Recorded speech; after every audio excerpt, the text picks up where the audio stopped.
Good morning students. Welcome in the next lecture of Pharmaceutics 1. We are discussing the chapter mixing. In mixing we have described in general what is mixing, what are the objectives of mixing, then type of mixture, then mechanism of mixing, then we have discussed various factors affecting powder mixing. After that we have studied the equipments used for mixing of powder. You have already done two mixers. One is tumbler mixer and second is double cone blender. Now we are going to start the third mixer, that is agitated powder mixer. Agitated means agitate करना, किसी चीज को हिलाना, ठीक है। जैसे आप किसी कंटेनर के अंदर अपना हाथ डाल के अगर मूव करते हैं उसके मटेरियल को, तो वो होता है आपका एजिटेशन, ठीक है। आप लोग लैब में प्रैक्टिकल्स करते हो, आप ग्लास टॉप से किसी भी चीज को एजिटेट करते हो।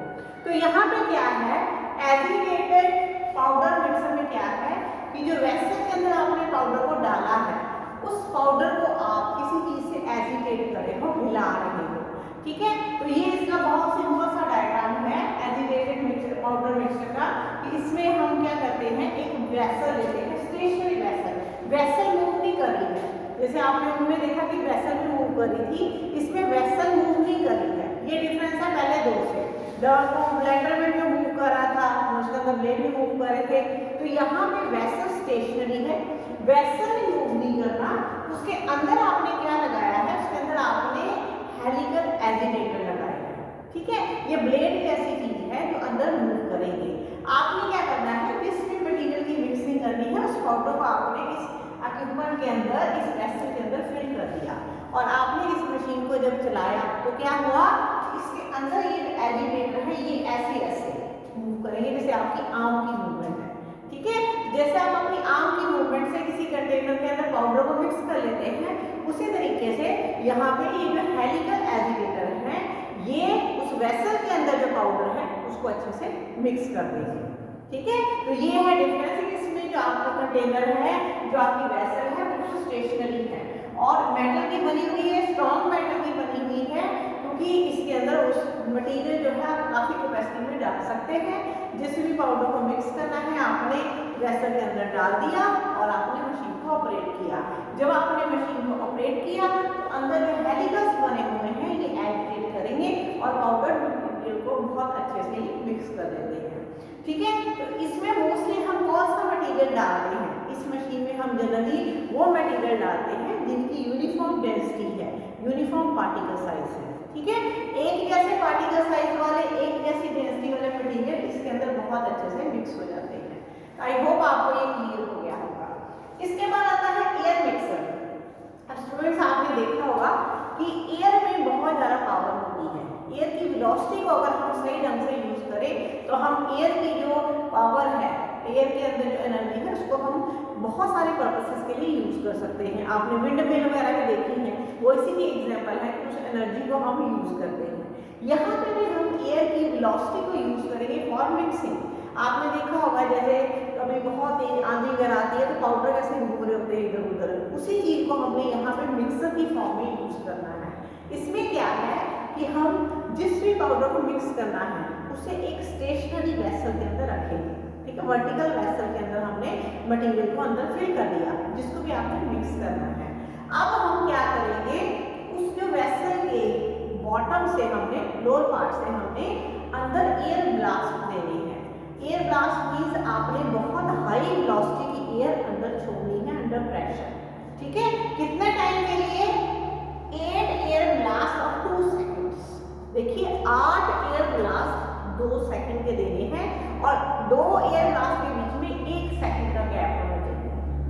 समझिए आप, 2 सेकंड के लिए एयर का ब्लास्ट आपने कंटेनर में देना है, फिर 1 सेकंड की ब्रेक देनी है, फिर अगला ब्लास्ट देना है 2 सेकंड का, फिर 1 सेकंड की ब्रेक, ठीक है।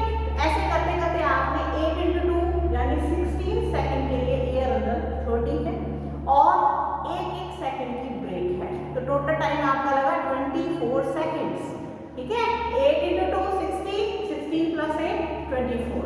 तो आपने ऐसे क्या करना है कि जिस भी मटेरियल की मिक्सिंग आपने करनी है, जो पाउडर्स हैं जिनको आपने मिक्स करना है, उनको आपने उस वर्टिकुलर जो आपकी वेसल है उसके अंदर फिल कर देना है और फिर आपने एयर के ब्लास्ट देने स्टार्ट करने हैं। जैसे आपने फर्स्ट ब्लास्ट किया 2 सेकंड का, फिर आपने 1 सेकंड की रेस्ट दी, तो अंदर मटेरियल जो था एयर की वेलोसिटी की वजह से अंदर वो मूव किया, ठीक है, मिक्स हो गया, फिर उसको 1 सेकंड की रेस्ट दे दी, फिर 2 सेकंड का ब्लास्ट किया ये ब्लास्ट, फिर 1 सेकंड की रेस्ट दी। ऐसे करते करते आपने 8 एयर ब्लास्ट दिए विद 1 सेकंड ब्रेक। उससे क्या हुआ, टोटल टाइम पीरियड लगा आपका जस्ट 24 सेकंड। तो आप अंदाजा लगा सकते हैं कि एयर की वेलोसिटी को यूज करके आप कितनी फास्ट मिक्सिंग कर सकते हैं। देखिए 24 सेकंड क्या होगा, आधा मिनट भी नहीं है, ठीक है। इतने कम टाइम पीरियड में आप पाउडर को बहुत अच्छे ढंग से मिक्स कर सकते हैं। तो ये है आपका एयर मिक्सर। नाम से ही आपको समझ में आना चाहिए कि हम एयर की वेलोसिटी की हेल्प के साथ पाउडर्स को मिक्स करते हैं। क्लियर? तो इसके साथ आपका ये जो टॉपिक है मिक्सिंग ऑफ पाउडर खत्म होता है। मानो आपको पेपर में क्वेश्चन आता है equipment use for mixing of powder, तो आपको ये चारों लिखने पड़ेंगे, टम्बलर मिक्सर, डबल कोन ब्लेंडर, एजिटेटेड पाउडर मिक्सर और एयर मिक्सर। क्लियर? अब हम स्टार्ट करने जा रहे हैं नेक्स्ट है मिक्सिंग ऑफ लिक्विड्स। अब देखिए मिक्सिंग ऑफ लिक्विड आप लोग करते हो, हर रोज प्रैक्टिकल में करते हो, ठीक है। आप कैसे करते हो, आप ग्लास रॉड की हेल्प के साथ करते हो, ठीक है। अगर आपके लिक्विड जैसे इमल्शन बनानी है उसमें या मिक्सचर या सस्पेंशन बनाने हैं, तब आप क्या करते हो, पिस्टन वाटर में करते हो, टिट्यूरेट करते हो आप, ठीक है। तो मतलब आपको अलग अलग टाइप का मिक्सिंग प्रोसीजर वहाँ फॉलो करने पड़ते हैं, क्योंकि लैब में आपको लिक्विड की मिक्सिंग डेली करनी पड़ती है। सूटिक्स की लैब में, केमिस्ट्री की लैब में आपको लिक्विड मिक्स करने पड़ते हैं। अगर तो लिक्विड जो है आपस में मिक्सिबल है, जहाँ आप लिक्विड के अंदर ऐसा कोई सॉलिड डाल रहे हो जो इजीली सॉल्युबल है, तो आपको कोई दिक्कत नहीं आती है, जस्ट हल्का सा हिलाया आपने और मिक्सिंग हो गई। दिक्कत आपको कब आती, प्रॉब्लम कब स्टार्ट होती है, जब 2 इमिक्सिबल लिक्विड होते हैं, जो आपस में मिक्स नहीं हो रहे होते, वहां आपको शीयर फोर्स की यूज करनी पड़ती है, जो आप स्लो मोटर में करते हैं। जब आप इनसॉल्युबल सॉलिड को किसी व्हीकल में डिसॉल्व कर रहे हैं, तब भी आपको टिट्यूरेट करना पड़ता है, ठीक है। तो अब ये तो हो गया लैब लेवल तक। अब आपको इंडस्ट्री में ऐसे लिक्विड्स को मिक्स करने के लिए, ठीक है, चाहे वो इमिसिबल लिक्विड है यानी आप इमल्शन बना रहे हैं, इनसॉल्युबल लिक्विड है यानी आप सस्पेंशन बना रहे हैं, जब बहुत ही विस्कस लिक्विड है, विस्कस लिक्विड जैसे सिरप बना रहे हैं, ठीक है, सिरप में सुक्रोज एंड वाटर, इसके अलावा ग्लिसरीन किसी चीज में आप मिक्स कर रहे हैं, लिक्विड पैराफिन मिक्स कर रहे हैं, ऐसी गाढ़ी चीजें जो विस्कस होती हैं, तब भी आपको ऐसी मशीनरी की जरूरत पड़ेगी, अलग अलग मिक्सर्स की जरूरत पड़ेगी, ठीक है। इसमें हम एक एक करके सारे पढ़ेंगे। First is propeller mixer, propel करने वाला, धकेलने वाला किसी चीज को, ऐसा मिक्सर उसके अंदर हमने जो चीज फिट की है वो धकेलती है, ठीक है, प्रोपेलर मिक्सर। और इसके अंदर जो हमने प्रोपेलर मिक्सर जो होता है, इसमें क्या होता है, सिंपल एक वेसल है और उसके अंदर प्रोपेलर लगाया हुआ है, रॉड के साथ प्रोपेलर लगा हुआ है। प्रोपेलर जो है वो मिक्सिंग का काम करता है। अब इसकी स्पीड ऑफ रोटेशन देखिए, 8000 रोटेशन पर मिनट, आरपीएम इज रोटेशन पर मिनट या रेवोल्यूशन पर मिनट। अब आप खुद अंदाजा लगाइए कि 1 मिनट में जो चीज 8000 टाइम चल रही है कितनी तेज चल रही है, ठीक है। तो ये चीज आप नॉर्मल में रूटीन में कर सकते हैं कि अगर आप पानी का ग्लास लेते हैं उसमें स्पून बड़ी तेजी से हिलाइए, तो वहां आप क्या देखेंगे, वहां पर बनता है वोर्टेक्स, नीचे झाग से बननी स्टार्ट हो जाती है, एक जगह इकट्ठा हो जाता है लिक्विड। तो ये चीज यहाँ पे भी प्रॉब्लम क्रिएट करती है कि 8000 आरपीएम जो है, इतनी ज्यादा फास्ट मूवमेंट की वजह से यहाँ पे वोर्टेक्स बनना शुरू हो जाता है, लिक्विड एक ही जगह सेंटर में घूमना स्टार्ट हो जाता है, ठीक है। इसलिए यहाँ पे ये जो वोर्टेक्स फॉर्मेशन हो रही है, इसको अवॉइड करने के लिए हम लोगों ने ये 5 बनाए हैं, 5 डायग्राम बनाए हैं, जो 5 अल्टरनेटिव मेथड हैं कि वोर्टेक्स फॉर्मेशन को अवॉइड किया जा सके, लिक्विड की जो मिक्सिंग है वो यूनिफॉर्म हो सके, ठीक है। तो ये 5 डायग्राम मैंने सामने बनाए हैं। पहले में क्या है, आप जो आपका प्रोपेलर है, प्रोपेलर को आप कैसे लेके चलिए, जैसे आपकी ग्लास रॉड होती है, आप लैब में क्या करते हैं, बीकर के अंदर ग्लास रॉड मूव करते हैं, ठीक है। तो यहाँ पे क्या है, वेसल के अंदर आप प्रोपेलर मूव कर रहे हैं, तो प्रोपेलर जो है सेंटर में ही रखना, सेंटर से दूर रखना है। पहले तो ये है, पोजीशन चेंज कर दीजिए, offset from the centre, centre से थोड़ा सा दूर रखिए, तो भी सेंटर में वोर्टेक्स नहीं बनेगा। सेकंड क्या माउंटेड एट एंगल, सीधा नहीं रखिए।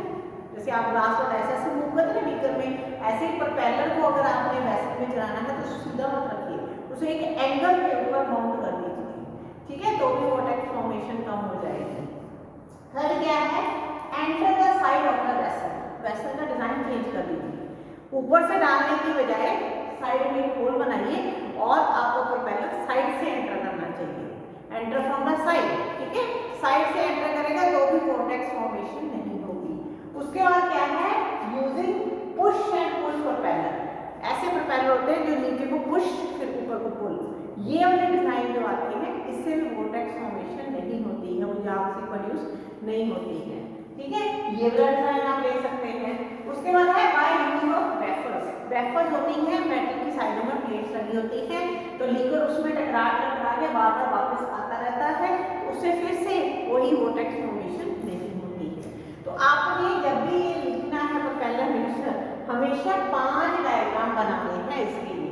बेसिक डायग्राम में क्या है कि एक वेसल है उसके अंदर प्रोपेलर खड़ा है, ठीक है, बट आपने वो डायग्राम सीधा नहीं बनाना है, आपने इसके 5 ये अल्टरनेटिव मेथड बताने हैं कि जिससे हम जो है वोर्टेक्स फॉर्मेशन को अवॉइड कर सकते हैं, यूनिफॉर्म मिक्सिंग कर सकते हैं। फर्स्ट है सेंटर से दूर यानी offset from the centre, second है माउंटेड एट एंगल, एक एंगल के ऊपर आपने रखा है, then enter the side of the vessel, vessel के अंदर जब एंटर करना है तो साइड से एंटर कराइए। उसके बाद using push and pull, push means दबाना, पुल मींस खींचना ऊपर को, ऐसा डिजाइन। और लास्ट क्या है, by use of wafer, side में वेफर्स लगा दीजिए वेसल के, तो वोर्टेक्स फॉर्मेशन नहीं होगा, ठीक है। तो ये जो आपका प्रोपेलर मिक्सर है, अब इसकी खासियत क्या है, ये कहाँ पे यूज होता है, ये वहाँ यूज होता है यहाँ पे ज़्यादा शेयर फोर्स की जरूरत नहीं होती, मतलब ज़्यादा ताकत नहीं चाहिए, यानी लो विस्कोसिटी लिक्विड्स, ठीक है, नॉर्मल सोल्यूशन बनाने के लिए आपने यूज करना है, ये वहाँ पे यूज नहीं होता जहाँ पे बहुत ताकत या बहुत शेयर फोर्स की जरूरत होती है। वो कहाँ, इमर्शन में। इमर्शन में पता है आपको कितनी दिक्कत आती है, दोनों लिक्विड एक दूसरे के साथ इनमिक्सेबल होते हैं, तो वहाँ आपको बहुत ज़्यादा शेयर फोर्स की जरूरत पड़ती है, क्लियर, तो वहाँ पे ये यूज नहीं हो सकता। सेकेंड आता है टरबाइन मिक्सर, उसके जैसा ही डिजाइन है टरबाइन मिक्सर, आपके घरों में जो मिक्सियाँ हैं उसके अंदर जो ब्लेड्स होते हैं वो इसी की एक एग्जाम्पल होते हैं। इसके अंदर क्या है, वेसल है और साथ में जो है वो है सर्कुलर डिस्क इम्पैक्टर, ठीक है, प्रोपेलर की जगह यहाँ क्या लगा है, सर्कुलर डिस्क इम्पैक्टर। अब सर्कुलर डिस्क इम्पैक्टर जो होता है इसमें जो ब्लेड्स लगे होते हैं, जो डिस्क होती है उसके साथ ब्लेड जो लगे होते हैं वो कैसे होते हैं, अलग अलग टाइप के होते हैं, वो शॉर्ट हो सकते हैं छोटे छोटे, सर्कुलर शेप हो सकती है और कर्व्ड हो सकते हैं। जो मैंने आपको अभी एग्जाम्पल दी ना कि आपके घरों में जो मिक्सियाँ होती हैं उनके जो ब्लेड कर्व्ड होते हैं, ठीक है, और उनके ऊपर कट लगे होते हैं, तो वही चीज सर्कुलर भी हो सकते हैं, ठीक है, और ये साइज में शॉर्ट भी हो सकते हैं और ये कर्व्ड होते हैं। और ये जो आपका टरबाइन मिक्सर है इसके अंदर जो सर्कुलर डिस्क इम्पेलर मूव करता है, इसकी जो स्पीड होती है इससे कम होती है, कंपैरिजन में अगर देखें प्रोपेलर मिक्सर के कंपैरेटिवली इसकी जो स्पीड है ये कम होती है। और ये कहाँ यूज होता है, उससे ऑपोजिट यूज होगा इसका, वो कहाँ यूज हो रहा था जो इजीली मिक्स होने वाले थे, ये कहाँ यूज हो रहा है, हाई विस्कोसिटी लिक्विड, जैसे सिरप है, ग्लिसरीन है, लिक्विड पैराफिन है, जो चीजें जिनकी विस्कोसिटी बहुत ज्यादा है, जो गाढ़े लिक्विड है, उन्हीं को मिक्स करने के लिए आपको ज्यादा शेयर फोर्स की जरूरत पड़ती है, तो वहां पे इसको आप यूज करते हैं, यानी विस्कस लिक्विड्स के लिए आप टरबाइन मिक्सर को यूज करते हैं, ठीक है। और लास्ट आता है आपका पैडल मिक्सर।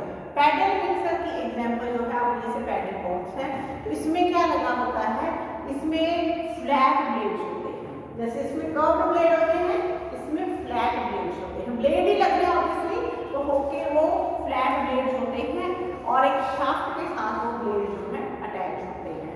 और इसकी स्पीड ऑफ रोटेशन देखिए 100 आरपीएम, ये और भी लो स्पीड में चलता है, ठीक है, सबसे फास्ट आपका प्रोपेलर चल रहा था 8000 आरपीएम और पैडल मिक्सर जो है 100 आरपीएम की स्पीड पे चलता है।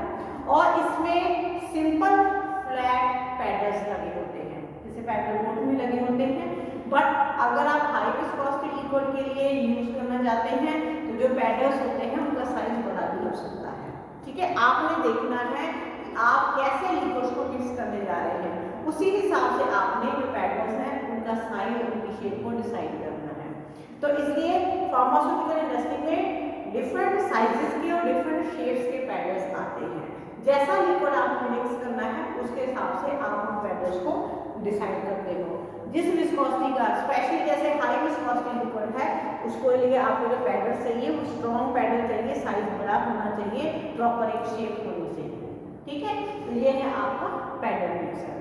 तो ये 3 आपने मिक्सर, जैसे आपको ये जो क्वेश्चन आता है मिक्सिंग ऑफ लिक्विड्स, ये शॉर्ट आंसर टाइप में कई बार 8 नंबर में भी आ जाता है।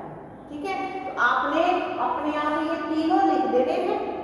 ठीक है, कि propeller mixer, turbine mixer, paddle mixer, कोई कंफ्यूजन वाली बात नहीं है वहां पे पेपर में आपको कि आपने कौन सा लिखना है। तीनों मशीनें आपने लिखनी है और ये डायग्राम बनाने बहुत जरूरी है, तभी आपके इसमें मार्क्स मिलेंगे। तो ये है आपका टॉपिक मिक्सिंग ऑफ लिक्विड्स।